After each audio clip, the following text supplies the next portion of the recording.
आजादी के प्रतीक के रूप में खड़ा था। 2 जुलाई 1940 को सुभाष चंद्र बोस को भारत के रक्षा नियमों के तहत गिरफ्तार कर लिया गया और प्रेसिडेंसी जेल में बंद कर दिया गया। नवंबर 1940 में उन्हें नजरबंद कर दिया गया था। वहीं से उनके जीवन का सबसे महत्वपूर्ण चरण शुरू हुआ और आधुनिक भारत के इतिहास में एक उल्लेखनीय अध्याय शुरू हुआ। 27 जनवरी 1941 को पठान का वेश बनाकर श्री सुभाष चंद्र बोस ब्रिटिश प्रशासन से बच निकले और कलकत्ता छोड़कर स्वतंत्र अफगानिस्तान के लिए चले। ये एक उल्लेखनीय यात्रा की शुरुआत थी जो औपनिवेशिक शासन से भारत की मुक्ति की राह पर मील का पत्थर बन गई। श्री सुभाष चंद्र बोस ने काबुल तक रेल, सड़क और पैदल यात्रा की। वे शहर में उपस्थित जर्मन सेना के संपर्क में आए।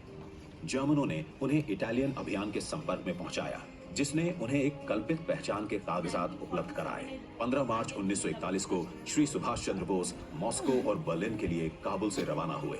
उनका उद्देश्य निर्वासन में भारत सरकार की स्थापना करना और ब्रिटेन के सामरिक शत्रुओं की सहायता से भारत की मुक्ति के लिए संघर्ष करना था। मार्च 1942 में भारतीय समाचारों में एक समाचार छपा जिसमें दावा किया गया था कि सुभाष चंद्र बोस की एक हवाई दुर्घटना में मृत्यु हो गई थी। ये एक भ्रामक सूचना थी। कुछ दिनों बाद भारत ने एक आवाज सुनी जिसने देश को झकझोर दिया। ये सुभाष चंद्र बोस ही थे। बर्लिन से आकाशवाणी पर उन्होंने कहा, मैं सुभाष चंद्र बोस हूँ। मैं अभी भी जीवित हूँ और आजाद हिंद रेडियो पर आपसे बात कर रहा हूँ। श्री सुभाष चंद्र बोस ने घोषणा की कि वे भारतीय स्वतंत्रता संघर्ष में अक्षीय शक्तियों एक्सिस पावर्स की मदद लेने के लिए तैयार हैं। ये भारत की स्वतंत्रता के लिए युद्ध का आह्वान था।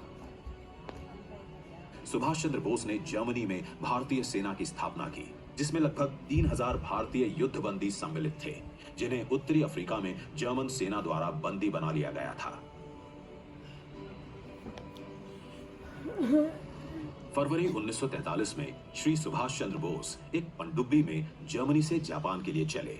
अप्रैल 1943 में श्री सुभाष चंद्र बोस मेडागास्कर के पास एक जापानी पनडुब्बी में सवार हो गए और जुलाई 1943 में सिंगापुर पहुंचे, जहां उन्हें नेताजी के रूप में पहचान मिली क्योंकि उन्होंने आजाद हिंद फौज यानी भारतीय राष्ट्रीय सेना आईएनए की कमान संभाल ली थी।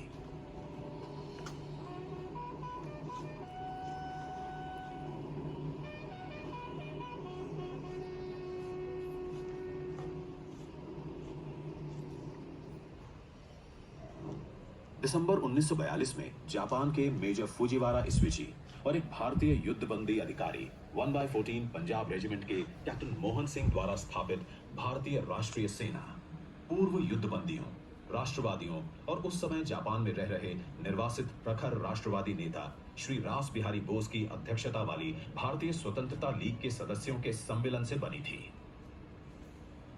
पूर्व से भारत की मुक्ति का युद्ध शुरू हो गया था। हमें अपना खून बहाना है, हमें कुर्बानी उठाना है, सब रुकावटें का सामना करना है। आप में कामयाब हो इस रास्ते में हम सब गुलाम हैं, पर आपने यहाँ है क्या? हर रास्ते में आएगी भूख, क्या तकलीफें, बते कोई नहीं कह सकता है। जिन लोग इस जंग में शरीक होंगे उनसे कितने लोग निकलेंगे जिंदा हो, कोई बात नहीं है। हम जिंदा रहेंगे या तो मरेंगे, कोई बात नहीं है।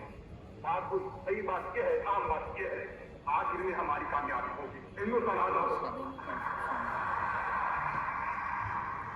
नेताजी ने एक अलग महिला इकाई झांसी की रानी रेजिमेंट की स्थापना की, जिसकी कमान कैप्टन लक्ष्मी स्वामीनाथन ने संभाली। ये उस युग में महिला सशक्तिकरण का एक उल्लेखनीय कार्य था, जबकि दुनिया भर में अधिकांश महिलाओं के लिए समान अधिकार तक एक दूर का सपना थे। आजाद हिंद फौज का अपना युवा विंग, बालक सेना और टोक्यो कैडेट भी थे, जिनके कुछ सदस्य लड़ाकू पायलटों के रूप में प्रशिक्षण के लिए जापान भेजे गए थे।